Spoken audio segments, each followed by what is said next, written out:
सत्य वचन, अमर वचन, जीवित वचन, दिव्य वचन, सत्य वचन, अमर वचन, जीवित वचन।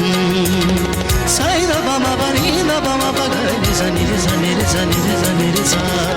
दिव्य वचन, सत्य वचन, अमर वचन, जीवित वचन, दिव्य वचन, दिव्य वचन।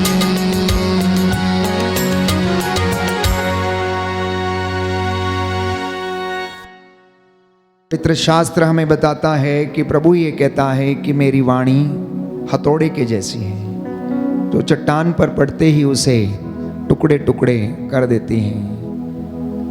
आज की सदी की विडंबना ये है कि लोगों को अपने धर्मशास्त्र का ज्ञान नहीं है। वो प्रभु की बातों को सुनना नहीं चाहते हैं, और यदि सुनते हैं तो उन पर चलना नहीं चाहते हैं, और यदि चलने का प्रयास भी करते हैं तो लोग उन्हें भटका देते हैं और वे भटक जाते हैं। इसलिए प्रभु का वचन हमें बताता है कि स्तोत्रकार कहता है कि तेरी शिक्षा की व्याख्या मुझे क्या प्रदान करती है? जीवन प्रदान करती है, मेरा पथ प्रदर्शन करती है, मेरा पथ आलोकित करती है। इसलिए आज का जो वचन परमेश्वर ने दिया है वो ये है कि प्रभु ने कहा कि मेरे बच्चों से कहो कि ये मेरी इच्छा पर चलना सीखें। तो आज का जो पहला संदेश प्रभु देना चाहता है वो ये है कि विश्वासी प्रभु की इच्छा पर चलना सीखें। विश्वासी प्रभु की इच्छा पर चलना सीखें। दूसरा संदेश प्रभु देना चाहता है कि आप और मैं उसके सानिध्य में रहना सीखें। और संत योहन लिखता है अध्याय 15 में कि जो मुझ में रहता है मैं उसमें रहता हूं। प्रभु यीशु ने कहा जो मुझ में रहता है मैं उसमें रहता हूं, और जो मुझ में रहता है वो बहुत अधिक फल उत्पन्न करता है, क्योंकि मुझसे अलग रहकर तुम कुछ भी नहीं कर सकते। एक विश्वासी के लिए, प्रभु के मार्ग पर चलने वाले व्यक्ति के लिए, एक अनुयायी के लिए प्रभु से जुड़े रहना अनिवार्य है। एक मनुष्य के लिए इस धरती पर रहते हुए भी परमेश्वर के वचन से जुड़े रहना अनिवार्य है। प्यारे भाई और बहनों, हालेलुया, हालेलुया, हालेलुया, हालेलुया। हे प्रभु यीशु, मैं वादा करता हूँ कि मैं आपके साथ जुड़ा रहूंगा। Hallelujah, hallelujah, hallelujah, hallelujah. एक तीसरी मुख्य बात है कि परमेश्वर को हम उतना बड़ा देखें जितना बड़ा वो है। मैं बार बार आप लोगों से यही आग्रह करता हूं, you should see the Lord as big he is. उसे हम अपने विचारों के अनुसार नहीं, परंतु जैसा वो है, जैसा धर्मशास्त्र बताता है, हम उसे वैसा देखने की कोशिश करें। वो जितने बड़े काम कर सकता है हम उतने बड़े कामों को देखने की कोशिश करें। वो जो रहस्य और चमत्कार दिखा सकता है, प्रकट कर सकता है, हम उसे उसी तरह से देखने की कोशिश करें। हम परमेश्वर के मार्ग पर जब चलते हैं तो परमेश्वर की इच्छा के अनुसार चलने की हम कोशिश करें। परमेश्वर के हृदय में अपने आप को समर्पित करें। अन्यथा बाइबल कहती है कि मनुष्य को इससे क्या लाभ यदि वो सारा संसार प्राप्त कर ले परंतु अपनी आत्मा गंवा दे, अपना जीवन गंवा दे। क्या लाभ है उसे? हम किसके लिए प्रयत्न करते हैं? हम क्यों प्रयत्न करते हैं? इस जीवन में हमारा उद्देश्य क्या है? What is the purpose of our life on this earth? हम वचनों को सुनना पसंद नहीं करते हैं। कोई भी व्यक्ति आज ईश्वर की वाणी पर ध्यान देना नहीं चाहता, इसलिए नबी यशाया लिखता है कि मेरी वाणी कान लगाकर सुनो, ध्यान पूर्वक सुनो, सावधानी से इसका पालन करो और ये तुम्हें जीवन प्रदान करेगी। बोले amen. Amen. Hallelujah, hallelujah. Hallelujah, hallelujah. Yeshu की स्तुति हो, यीशु की स्तुति हो। यीशु को धन्यवाद, यीशु को यीशु धन्यवाद। की आराधना हो, यीशु की आराधना हो। यीशु की आराधना हो, यीशु की आराधना हो। यीशु की महिमा हो, यीशु की महिमा हो। यीशु को धन्यवाद। यीशु को धन्यवाद। हालेलुया। हालेलुया। क्योंकि बाइबल में बताती है कि जिस तरह पानी और बर्फ आकाश से उतरकर भूमि को सींचे बिना और उसे उपजाऊ बनाए बिना, हरियाली से ढके बिना वहाँ नहीं लौटते, जिससे कि बीज बोने वाले को बीज और खाने वाले को अनाज दे सकें, उसी तरह परमेश्वर कहता है मेरी वाणी भी है। जब वो बोली जाती है, जब सुनाई जाती है, तो अपना उद्देश्य पूरा करके वो वापस लौटती है। इस वक्त आप में से बहुत सारे लोग मेरे साथ ऑनलाइन कनेक्टेड हैं और वचन सुन रहे हैं। प्यारे भाइयों और बहनों, इन 1500 लोगों में से अगर किसी एक व्यक्ति के मन को भी ये वचन छू लेता है और वो प्रायश्चित कर लेता है, तो प्रभु का वचन सफल हो गया और अपना उद्देश्य उसका पूरा हो गया। आप सुनने वालों में से कोई एक व्यक्ति भी अपने गलत रास्तों को छोड़कर परमेश्वर की ओर अभिमुख हो जाता है, तो परमेश्वर की वाणी प्यारे भाइयों और बहनों फल उत्पन्न करती है और अपना वचन पूरा करती है, अपना उद्देश्य पूरा करके लौटती है। इसलिए हम बार बार पढ़ते हैं कि आकाश और पृथ्वी टल जाए तो टल जाए, प्रभु कहता है मेरी वाणी का एक मात्रा और बिंदु भी पूरा हुए बिना नहीं टलेगा। इसलिए प्रभु ये कहता है कि हे मानव, हे इंसान, तू सावधान रह, तू सावधान रह। तेरी हर निकम्मी बात का जवाब तुझसे लिया जाएगा, तेरे आचरण का लेखा तुझसे मांगा जाएगा, क्योंकि जो शास्त्रों में लिखा है, जो बाइबल में लिखा है, उसका पूरा हो जाना अनिवार्य है।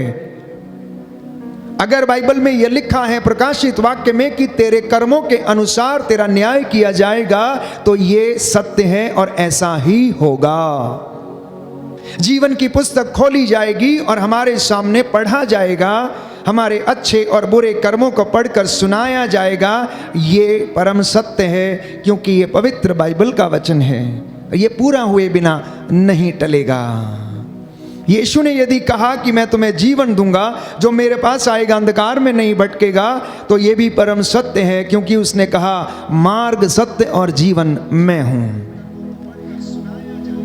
हमें पानी की आवश्यकता है प्यारे भाइयों और बहनों, हमें हवा की आवश्यकता है जीने के लिए, और प्रभु ये कहता है संजीवन जल का झरना मैं हूं, मैं जीवन देने वाली रोटी मैं हूं, रास्ता दिखाने वाला मार्ग मैं हूं, और जो उसके ऊपर चलता है वो अनंत जीवन प्राप्त करेगा। बोले amen, amen. Hallelujah, hallelujah. Hallelujah, hallelujah. Hallelujah. Hallelujah. इसलिए अपने आप को समर्पित करने की आवश्यकता है। आज इंसान भटका हुआ है, इंसान अपने ही कामों में फंसा हुआ है, अपनी ही दीन दुनिया में मस्त है, दुनियादारी में, लेन देन में, रोज अपने ही कार्यों में मस्त रहता है। नूह के दिनों में भी ऐसा ही हुआ। नूह को परमेश्वर ने पहले से आगाह किया था, क्योंकि वो धर्मी व्यक्ति था, और उससे कहा कि आज से 40 दिन के बाद लगातार 40 दिन और 40 रात तक वर्षा होगी और जल प्रलय आएगा। और बहुत सारे लोगों को वहां पर प्रायश्चित के लिए वचन सुनाया गया, लेकिन उन्होंने ईश्वर की वाणी पर ध्यान नहीं दिया। और एक दिन ऐसा हुआ जब नूह पोत बना चुका था और परमेश्वर की आज्ञा के अनुसार सृष्टि का एक एक पक्षियों का और पशुओं का जोड़ा उसमें अंदर ले जा चुका था, तो दरवाजे बंद हो गए और ईश्वर ने इस पृथ्वी के ऊपर लगातार 40 दिन और 40 रात वर्षा की। अब प्यारे भाइयों और बहनों, जल प्रलय आया, सब कुछ नष्ट हो गया, सब कुछ नष्ट हो गया। लोग खाते पीते थे, शादी ब्याह करते थे, और यही सब हो रहा था। गोमोरा, सोदोम और गोमोरा में भी ऐसा ही हुआ। पाप इतना बढ़ गया कि लोगों के सिर चढ़कर बोलता था। हर तरीके के अश्लीलता, पशु गमन और अनेक प्रकार के लोभ, लालच, व्यभिचार और अश्लीलता उस जगह पर थी। परमेश्वर को यह देख के बड़ा दुख हुआ कि परमेश्वर ने जिस व्यक्ति को इतना सुंदर बनाया था, स्वर्गदूतों से थोड़ा ही छोटा बनाया था, अपने प्रतिरूप बनाया था, ये व्यक्ति क्या ऐसे घृणित काम कर सकता है? एक सुंदर दाखलता उसने लगाई थी, ये कड़वी कैसे हो गई है, जंगली कैसे हो गई, और ये कड़वे फल कैसे देने लगी है, इसलिए उसने कहा कि मैं इसका सर्वनाश कर दूंगा, मैं इसका सर्वनाश कर दूंगा। इब्राहिम ने कोशिश की उसको बचाने के लिए और उससे परमेश्वर से आग्रह किया कि अगर इस जगह में 10 लोग भी धर्मी पाए जाएंगे तो क्या फिर भी तू इसको नष्ट कर देगा? परमेश्वर ने चुनौती दी कि जा, अगर इस नगर में मुझे 10 लोग भी धर्मी मिलेंगे तो भी मैं इसका सर्वनाश नहीं करूंगा। और बाइबल कहती है कि उस जगह में 10 धर्मी भी नहीं मिले। प्यारे भाई और बहनों, पाप इतना ज़्यादा लोगों के सिर चढ़कर बोलता था, क्योंकि लोग ईश्वर की वाणी को सुनना पसंद नहीं करते थे, उस पर चलना नहीं चाहते थे, हर प्रकार की बुराई में फंसे हुए थे। और परमेश्वर ने सोदोम और गमोरा के ऊपर गंधरस और आग बरसाई और वो तबाह हो गया, वो तबाह हो गया प्यारे भाई और बहनों। लेकिन इसके विपरीत निनवे के शहर के लोगों को जब प्रायश्चित का संदेश सुनाया गया, उनसे भी यही कहा गया था कि आज से 40 दिन के बाद निनवे शहर नष्ट कर दिया जाएगा, इसलिए प्रायश्चित करो और परमेश्वर की ओर अभिमुख हो जाओ। अभी भी समय है, लौट कर चले आओ। ये दिन बुरे हैं, पता लगाओ कि कौन सी बातें परमेश्वर को प्रिय हैं। उन्होंने स्वीकार किया। नबी योनस के द्वारा ये वाणी उन्हें सुनाई गई और उन्होंने परमेश्वर की वाणी पर ध्यान दिया। छोटे से लेकर बड़े तक, राजा से लेकर रंक तक, सब ने टाट ओढ़कर राख के ढेर पर बैठकर प्रायश्चित किया, क्योंकि यशायाह नबी का ग्रंथ अध्याय 30 पद संख्या 15 में स्पष्ट करता है, प्रायश्चित और स्वीकृति में तेरा कल्याण है। Your salvation lies in repentance and forgiveness. Your salvation lies in repentance and forgiveness. आपका उद्धार प्यारे भाइयों और बहनों प्रायश्चित में है, आपका उद्धार क्षमा करने में है, क्योंकि यीशु ने कहा यदि तू क्षमा करेगा तो तुझे भी क्षमा किया जाएगा, यदि तू क्षमा करेगा तो तुझे भी क्षमा किया जाएगा, तू यदि दोष नहीं लगाएगा तो तुझ पर भी दोष नहीं लगाया जाएगा, तू अगर देगा तो तुझे भी दिया जाएगा, ऊपर उठी हुई पूरी की पूरी नाप तेरी झोली में डाल दी जाएगी। इसलिए बाइबल कहती है ईमानदारी और वफादारी को अपने गले में क्या कर दो, पट्टा बांध के पहन लो। जैसे कोई व्यक्ति चेन में लॉकेट डाल के पहनता है, उस तरीके से ईमानदारी और वफादारी, विनम्रता और पवित्रता ये अपने से दूर ना करो, क्योंकि इसके अभाव में कोई भी ईश्वर के दर्शन नहीं कर सकता। No one can see the Lord without holiness and repentance. पवित्रता और विनम्रता के अभाव में कोई भी ईश्वर के दर्शन नहीं कर सकता है। Hallelujah, hallelujah. इसलिए आज का वचन आपके लिए है, आज का वचन आपके उद्धार के लिए है, आज का वचन आपके घर के लिए है, क्योंकि यीशु कोई साधारण शिक्षक नहीं है, यीशु कोई साधारण गुरु नहीं है, यीशु कोई पैगंबर नहीं है, यीशु कोई संत महात्मा नहीं है जो हम उसकी बातों को सुने और वाहवाही करें। वो मुक्तिदाता है, एकमात्र मुक्तिदाता, जिसके विषय में बाइबल हमें बताती है, जिसके विषय में इतिहास गवाह है, जिसके विषय में लिखा गया है। बाइबल बताती है कि उसने चमत्कार दिखाए, उसकी कब्र आज भी खाली है, वो कुंवारी मरियम से जन्म लिया, उसने काट के ऊपर अपने प्राण निछावर किए, उसकी बगल में भाला मारा गया और उसने अपने प्राण त्यागे। मेरे और आपके गुनाहों के लिए उसने प्रायश्चित किया, क्योंकि यहूदियों की प्रथा में ये धारणा थी कि पशुओं का रक्त की बलि अर्पित करने से पाप हरे जाते हैं। ये पुरानी व्यवस्था में धारणा थी, लेकिन नई व्यवस्था में जब हम देखते हैं कि ईश्वर इमैनुअल बनकर यीशु के रूप में इस दुनिया में आया, तो उसी प्रथा को प्रभु ने सार्थक सिद्ध करते हुए उन प्राणों को न्यौछावर कर दिया, क्योंकि किसी जीवित व्यक्ति के प्राण ही प्यारे भाइयों और बहनों दूसरे को जीवन दे सकते हैं। किसी जीवित व्यक्ति के प्राण ही दूसरों को जीवन दे सकते हैं, किसी जीवित व्यक्ति का लहू ही दूसरों को जीवन दे सकता है, मरे हुए का नहीं। हमारा परमेश्वर मरा हुआ नहीं है, हमारा परमेश्वर जीवित परमेश्वर है।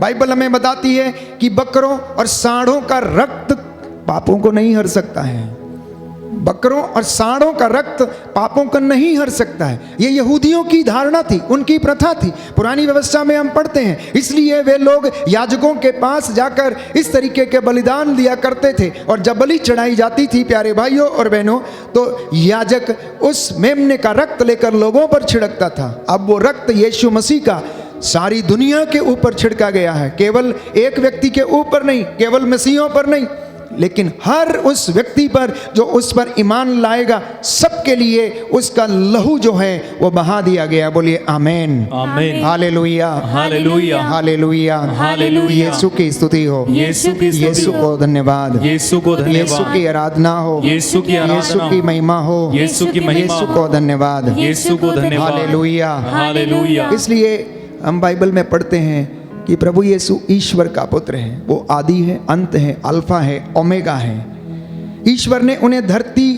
के ऊपर, आकाश के नीचे सारा अधिकार प्रदान किया है। फिलिपियों के पत्र अध्याय 2 पद संख्या 8 और उससे आगे हम पढ़ते हैं, सारी सृष्टि उसके अधीन है।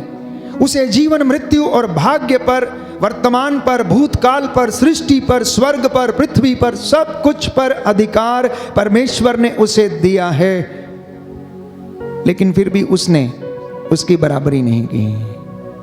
उन्होंने हमें उदाहरण दिया है। यीशु ने हमें उदाहरण दिया कि जैसा मैंने तुम्हारे साथ किया है वैसा ही तुम एक दूसरे के साथ किया करो, अपने मित्रों के साथ तुम ऐसा ही किया करो। इसलिए ईश्वर को जानिए, ईश्वर को पहचानिए, यीशु को जानिए। जो उसे जानने का प्रयास करते हैं, जिनके जीवन में वो एनकाउंटर करता है, उनका जीवन बदल जाता है। और हमारे प्यारे भाइयों और बहनों,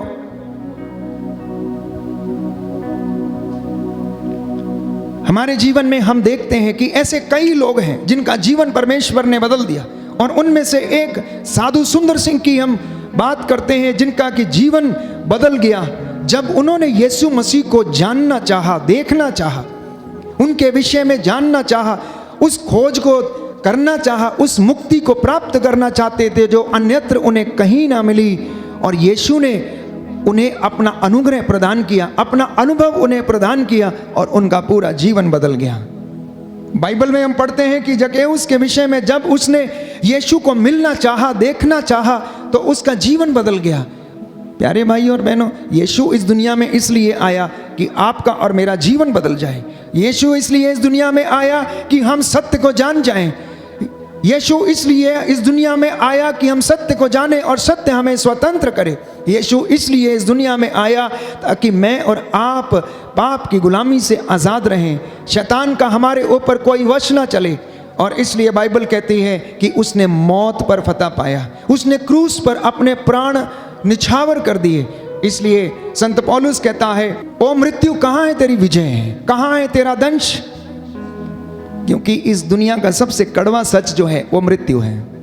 इस दुनिया का सबसे कड़वा सच जो है वो मृत्यु है। लेकिन यीशु ने मृत्यु पर फतह पाया। और प्यारे भाइयों और बहनों, जब यीशु ने मृत्यु पर फतह पा लिया तो मृत्यु हार गई। क्योंकि शैतान क्या करता है? मौत देने की कोशिश करता है, मारने की कोशिश करता है, फांसी लगवाने की कोशिश करता है, हराने की कोशिश करता है, वो आपको गिराने की कोशिश करता है, वो आपका सब कुछ बर्बाद करने की कोशिश करता है, वो आपको भटकाने की कोशिश करता है, वो आपको तोड़ने की कोशिश करता है, वो आपके परिवार को बिखेरने की कोशिश करता है, आपके नौजवान बच्चों को आपसे दूर करने की कोशिश करता है। इसके विपरीत यीशु प्यारे भाइयों और बहनों जीवन देता है, यीशु उद्धार देता है, वो चंगाई देता है, लोगों का जीवन बदलता है। जितनों ने उसे ग्रहण किया है उनका जीवन आनंद में है, जितनों ने उसको ग्रहण किया है उनके जीवन में संतुष्टि है, जितनों ने उसमें विश्वास किया है उन्होंने चंगाई प्राप्त की है,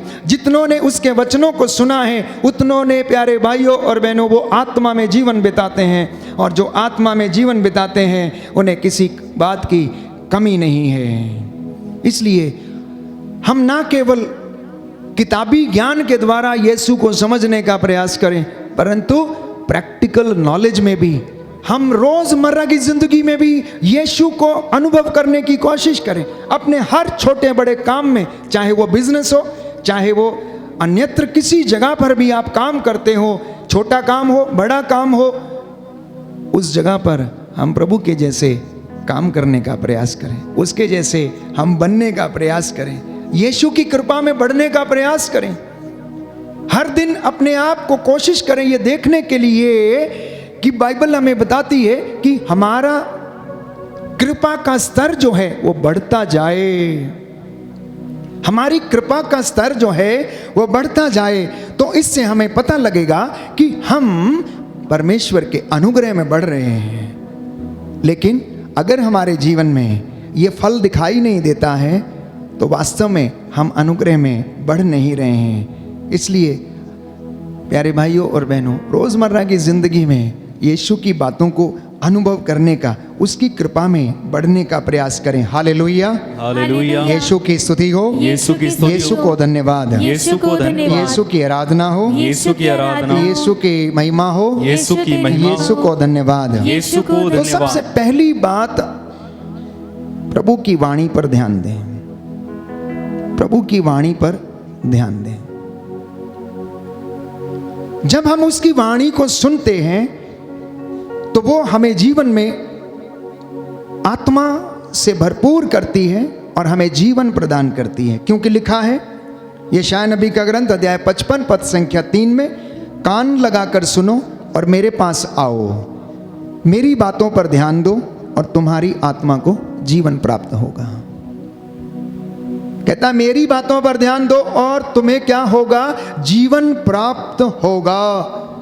नीति वचन सूक्ति ग्रंथ अध्याय 4 पद संख्या 20 में लिखा है कि पुत्र मेरी बातों पर ध्यान दो, कान लगाकर मेरी शिक्षा को सुनो, उसे अपनी आंखों से ओझल न होने दो, उसे अपने हृदय में संजोए रखो और वह तुम में नवजीवन का संचार करेगी, वह तुम्हारे शरीर को स्वस्थ रखेगी। बोलिए आमेन, आमेन। Hallelujah, hallelujah. प्रभु का वचन कहता है, प्रभु का वचन कहता है, पुत्र मेरी बातों पर ध्यान दो, पुत्र मेरी बातों पर ध्यान दो, कान लगाकर मेरी शिक्षा सुनो, कान लगाकर मेरी शिक्षा सुनो, उसे अपनी आंखों से ओझल न होने दो, उसे अपनी आंखों से ओझल न होने दो, उसे अपने हृदय में संजोए रखो, उसे अपने हृदय में संजोए रखो। वह तुम में नवजीवन का संचार करेगी, वह तुम में नवजीवन का संचार वह करेगी, तुम्हारे शरीर को स्वस्थ रखेगी। और तुम्हारे शरीर को स्वस्थ रखेगी। Hallelujah, hallelujah, hallelujah, hallelujah.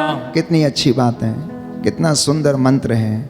जीवन चाहते हैं, कहता है मेरी बातों को सुनो। स्वास्थ्य चाहते हैं, कहता है मेरी बातों को ध्यान से सुनो, उसको अपनी आंखों से ओझल ना होने दो, मेरी शिक्षा पर ध्यान दो। देखो मैं तुम्हें जीवन प्रदान करूंगा। क्यों? क्योंकि मेरी शिक्षा तुम्हें क्या करती है? जीवन प्रदान करती है। तुम्हें उससे आत्मा और जीवन प्राप्त होगा। लेकिन आप अपने आसपास और अपने ही जीवन में झांक कर देखिए कि हम में से कितने लोग उसकी वाणी को सुनते हैं, उस पर चलने की कोशिश करते हैं, उसे समझने का प्रयास करते हैं। क्योंकि हम ऐसा नहीं करते, इसलिए हम स्वस्थ नहीं रहते, हमारा मन अशांत रहता है, हमारा मन प्रलोभन में भटकता है, हमारा मन अनेक प्रकार की बुराइयों में फंस जाता है और हम आशीष से वंचित हो जाते हैं। हम कृपा में बढ़ नहीं पाते हैं। हमारी कृपा का लेवल, ग्रेस का लेवल जो है वो बढ़ता नहीं है। हम उम्र में बढ़ते जाते हैं, बाल पकते जाते हैं, लेकिन आशीष का स्तर नहीं बढ़ता है। हम जहाँ के तहाँ ही रहते हैं। बाइबल कहती है वयोवृद्ध वही है जो ईश्वर की शिक्षा पर ध्यान लगाता, उसे अपने हृदय से संजोए रखता है, पूरी श्रद्धा और भक्ति से दृढ़ता पूर्वक उसकी शिक्षा का पालन करता है, वही वयोवृद्ध है, वही उद्धार प्राप्त करेगा। आज लोग ईश्वर की आशीष से वंचित हैं तो सिर्फ इसलिए क्योंकि वो वचन को ग्रहण नहीं करते हैं। इसलिए यीशु ने एक सुंदर दृष्टांत सुनाया। एक बीज बोने वाला बीज बोने निकला। बोते बोते कुछ बीज जो थे अच्छी भूमि पर गिरे और कुछ रास्ते के किनारे कंकड़ वाली भूमि पर गिरे और कुछ झाड़ियों में गिरे। जो इधर उधर रास्ते के किनारे जल्दी से उग आए, सूरज का ताप लगने से जल्दी मुरझा गए क्योंकि उनमें जड़ गहरी नहीं थी। कुछ जो कांटों में गिरे, झाड़ियां बड़ी हो गईं और उन्होंने क्या किया, जैसे ही वो बड़े होने लगे ऊपर से दबा दिया। लेकिन कुछ जो अच्छी भूमि पर गिरे थे वो उगे, पौधा बना और उनमें से कोई 60 गुना, कोई 70 गुना और कोई 100 गुना फल लाया। प्यारे भाई और बहनों, हमारा हृदय ये वो भूमि है जिस पर ये बीज बोया जाता है। पथरीली भूमि ये वो भूमि है, कठोरता की भूमि, कठोरता की भूमि। जो वचन सुनते तो हैं लेकिन कठोर हृदय के हैं, इसलिए उस पर चलने का प्रयास नहीं करते, उसे ठुकरा देते हैं। झाड़ियां, जंगली झाड़ियां, कटीली झाड़ियां इस संसार के प्रलोभन है, माया जाल है जो इस वचन को बढ़ने नहीं देता है। लेकिन किसान ने जो बीज बोया था प्यारे भाइयों और बहनों, वो तो अच्छा ही बीज बोया था। किसान जब बीज बोता है तो वो निश्चित करता है कि उसका एक एक दाना अच्छा हो, लेकिन बीज में, हर दाने में अपनी क्षमता है। आप इतने लोग वचन सुन रहे हैं, आपका हृदय अलग अलग क्षमता वाला हृदय है और अलग अलग तरीके से ये क्या करता है, फल उत्पन्न करता है। कोई 60 गुना तो कोई 70 गुना, कोई 100 गुना, सब में अलग अलग फल देने का प्रयास करता है। जो जितनी ज़्यादा मेहनत करता है वो उतना अधिक फल लाता है। प्यारे भाई और बहनों, जो जितना ज़्यादा परमेश्वर के नज़दीक रहता है, जितनी ज़्यादा अच्छी भूमि में रहता है, जितनी ज़्यादा गहराई में रहता है, जितना ज़्यादा विश्वास में रहता है, वो उतना ही ज़्यादा फल उत्पन्न करता है। लेकिन जो माया जाल में फंस जाता है, जो पथरीली भूमि पर यानी कि कठोरता का जीवन व्यतीत करता है, वो बहुत जल्दी निराश हो जाते हैं। इसलिए प्रवक्ता ग्रंथ लिखता, अध्याय 2 पद संख्या 3 में, ईश्वर से लिपटे रहो ताकि अंत में तुम्हारा कल्याण हो। कुछ लोग सोचते हैं अभी कल्याण हो जाए, अभी मिल जाए। प्रवक्ता कहता है तुम ईश्वर से लिपटे रहो ताकि अंत में तुम्हारा कल्याण हो। Hallelujah, hallelujah, hallelujah, hallelujah. Yeshu की स्तुति हो, यीशु की स्तुति हो, यीशु को धन्यवाद, यीशु को धन्यवाद, यीशु की आराधना हो, यीशु की आराधना, यीशु की महिमा हो, यीशु की महिमा यीशु को धन्यवाद। यीशु को धन्यवाद। Hallelujah, hallelujah, hallelujah, hallelujah, hallelujah. Hallelujah. तो परमेश्वर ये कहता है कि मैं भी उन्हीं लोगों पर कृपा दृष्टि करता हूँ जो विनम्र और पश्चातापी हैं, जो मेरा वचन सुनते उन पर चलते हैं। यशायाह नबी का ग्रंथ अध्याय 66 पद संख्या 2 उसका दूसरा भाग, कि परमेश्वर ऐसे लोगों पर दया करता है जो विनम्र हैं, जो पश्चातापी हैं, फल उत्पन्न करने के लिए प्रयास करते हैं, आत्म त्याग करते हैं, जो उसकी सेवा में रहते हैं, विनम्रता का जीवन जीते हैं, जो अनुयायी बनते हैं। ये परमेश्वर ने अपना वचन, यीशु ने रोज सुबह से लेकर शाम तक वचन सुनाते थे, ऐसे ही बोलते थे, यही शिक्षा देते थे। धन्य हैं वे लोग जो मेल मिलाप करते हैं, धन्य हैं वे लोग जो वचन के भूखे और प्यासे हैं, धन्य हैं वे लोग जो परमेश्वर के दर्शन करना चाहते हैं, धन्य हैं वे लोग जो अपनी रोटी भूखों के साथ बांटते हैं। धन्य ये आज की दुनिया में अपने आप के ऊपर अप्लाई करें प्यारे भाई और बहनों। इसलिए मेल मिलाप कराने का प्रयास करें, ईश्वर को खोजने का प्रयास करें, तो आप परमेश्वर की नज़रों में धन्य माने जाएंगे। क्योंकि उसने कहा, यीशु ने कहा, बाइबल में बताती है कि अगर तुमने छोटे से छोटा काम किस मेरे भाई किसी भी एक व्यक्ति के लिए, जो कितना भी छोटा क्यों ना हो, उसके लिए किया तो तुमने मेरे लिए किया। एक गिलास ठंडा पानी अगर तुमने मेरे नाम पर इन छोटे व्यक्तियों में से किसी एक को पिला दिया तो ये काम तुमने मेरे लिए किया है। तो प्रियजनों, हमारी आवश्यकता चंगाई नहीं है, याद रखना। हमारी आवश्यकता क्या है? उद्धार है। हमारी आवश्यकता चंगाई नहीं, हमारी आवश्यकता उद्धार है। हमारी आवश्यकता हमारे बिजनेस की उन्नति नहीं, हमारा उद्धार है। कई लोग प्रार्थना करते हैं कि हमारा गल्ला बढ़ता जाए, उस पर आशीष आती जाए, उस पर इतना पैसा आता जाए। अरे भाई, नहीं होगा, नहीं होगा, क्योंकि प्रभु का गणित थोड़ा अलग है। प्रभु का गणित जानते हैं कैसा है? मत्ती का सुसमाचार अध्याय 6 पद संख्या 6, प्रभु का वचन ये कहता है कि तू सबसे पहले ईश्वर और उसके राज्य की धार्मिकता की खोज कर और तब तुम्हें ये मिलेगा। ये परमेश्वर का गणित है। हम उसकी कृपा में बढ़ने का प्रयास करें, क्योंकि हमारी आवश्यकता चंगाई नहीं, हमारी आवश्यकता पैसे की बढ़ोतरी नहीं, हमारी आवश्यकता सांसारिक चीजों की उन्नति नहीं, परंतु हमारी आवश्यकता जो है परमेश्वर के अनुग्रह में बढ़ना, परमेश्वर की धार्मिकता में बढ़ना, परमेश्वर के वचन में बढ़ना। जब हम इसमें बढ़ते हैं तो बाकी की चीजें यूं ही आती जाएंगी, क्योंकि अगर मन चंगा है तो कहते हैं कटौती में गंगा है। अगर मन शांत है तो हड्डियां भी स्वस्थ रहेंगी, अगर मन शांत नहीं है तो हड्डियां स्वस्थ नहीं रहेंगी। और मन शांत नहीं है तो आपको पता नहीं चलेगा कि क्या पहले करना है और क्या बाद में करना है, कौन से कार्य को करना है। आप विचलित रहेंगे। आप में से बहुत सारे लोग अभी बहुत विचलित हैं। कल आपने क्या करना है, किसका उधार लाना है, किसका देना है, किसके इंस्टॉलमेंट्स भरने हैं, कल कहाँ से पैसा जुटाना है, कल कैसे आएगा, क्या होगा। यीशु ने कहा कल की चिंता कल को करने दो, आज की मुसीबत आज के लिए काफ़ी है, तुम वर्तमान की चिंता करो। तुम क्यों चिंता करते हो, मैं तुम्हारे साथ हूँ। कहता है इन चिड़ियों को देखो, क्या 2 पैसे में गौरैया नहीं मिलती? क्या परमेश्वर जिसने इन्हें बनाया खिलाता नहीं है? वो ऐसे भंडारों से खाती हैं जिसमें वो ना तो काटती हैं, ना मेहनत करती हैं और ना ही उसके लिए कोई श्रम करती हैं। फिर भी परमेश्वर की इच्छा के बगैर कोई भी आसमान से नीचे नहीं गिरती है। आप में से कितने लोग हैं जिनको परमेश्वर भरपेट खिलाता है?